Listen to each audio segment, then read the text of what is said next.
Hi there! Story 3. The Tireless Trainers. Chapter 1. Ready, steady, but not go. Moments later, Olympia, Rachel and Kirsty were in the Fairyland Sports Stadium. Rachel and Kirsty have helped me find the musical bicycle bell, Olympia announced. The fairies all cheered loudly. There were 3 plinths in front of the royal box. The sparkling swimming cap sat on one stand, and the dazzling tireless trainers were on the other.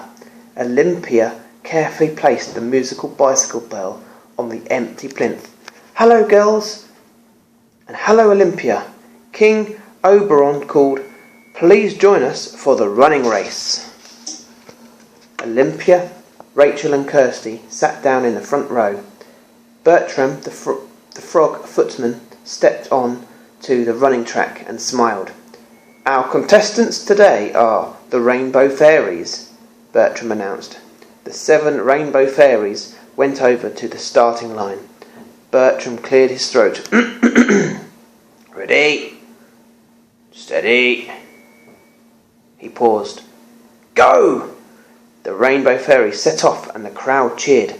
But suddenly, Ruby and Amber both fell over. "Our laces have been tied together," Amber yelled. Meanwhile, Fern and Sky were trying to pull their trainers off. "They're too small," Sky said. The other 3 fairies stopped running too as strange things happened to their trainers. Samantha, the swimming fairy, ran over to Rachel and Kirsty. "Jack Frost has stolen the tireless trainers," she cried. "Oh no," Olympia said. "What shall we do now?" "Don't worry, Olympia," Kirsty said. "Rachel and I will help you to get them back." Rachel nodded. "I'm sure Jack Frost has taken them to his ice castle." Olympia and the girls flew together out of the stadium and over the lush meadows and sparkling rivers of Fairyland. Soon they saw Jack Frost's castle looming ahead of them. The doors began to open. The 3 friends hid behind one of the icy turrets.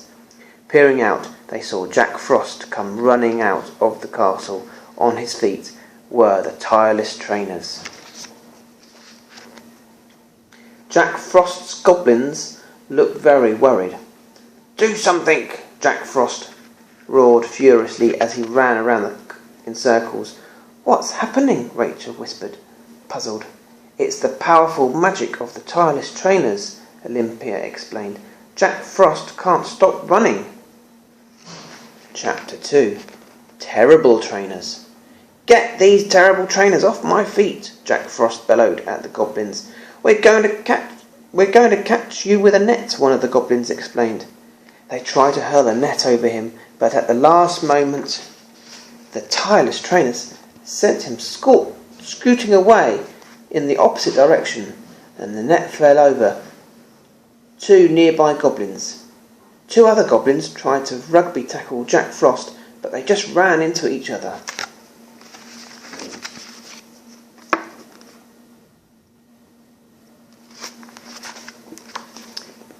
"How are we going to get the trainers back?" Rachel asked with a frown.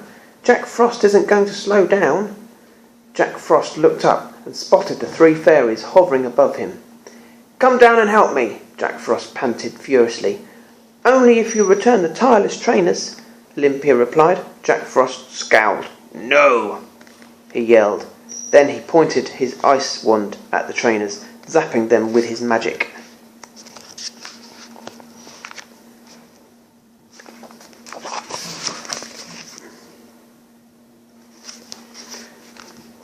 "Don't!" Olympia called. "Your magic won't stop them." But Jack Frost took no notice. Suddenly an ice bolt whisked him out of sight. "Jack Frost's magic has taken him to the human world," Olympia cried. "Let's follow him." With one wave of her wand, a burst of fairy magic carried the 3 friends back to where the triathlon was being held.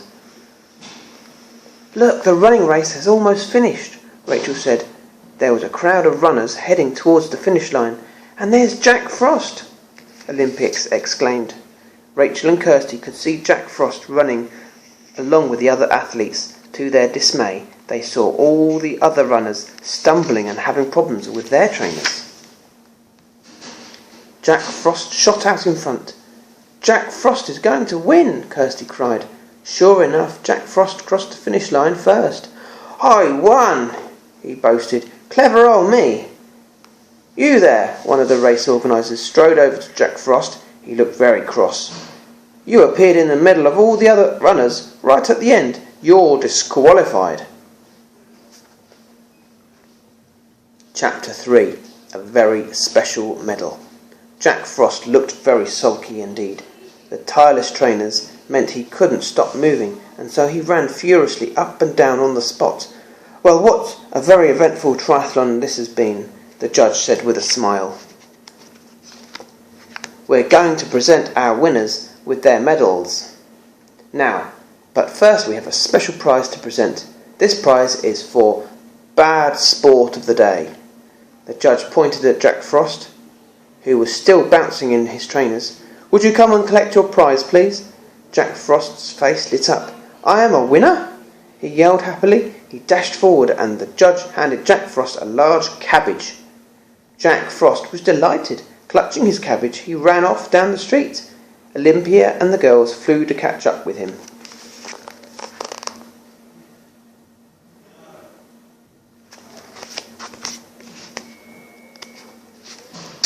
When they did, Rachel could see that he was very tired. "Please help me," Jack Frost gasped. "I'll give you these terrible trainers if only you can get them off my feet." "Very well," Olympia agreed. "The only thing is, I don't know how to take the trainers off." She turned to Rachel and Kirsty. "Any ideas, girls?" she asked hopefully. Kirsty stared down at the tireless trainers. Suddenly she had an idea. "Can you do a handstand up against that wall?" she asked the Ice Lord. "Then we should be able to untie the trainers and take them off your feet." Jack Frost ran over to the wall and then flipped himself up into a handstand. Now he was still running, but in mid-air.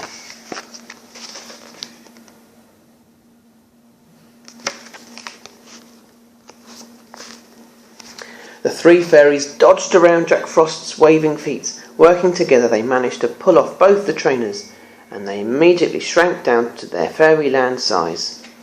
Jack Frost gasped with relief as he flipped himself upright again. "Phew," he groaned. "I'm going home for a nap." Then he waved his wand and an ice bolt carried him away.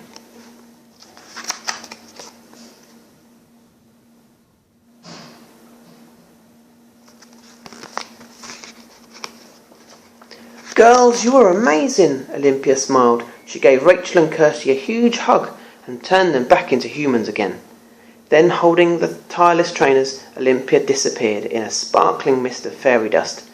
"Wasn't that the most exciting competition ever?" Rachel said, as she and Kirsty ran to watch the medal ceremony.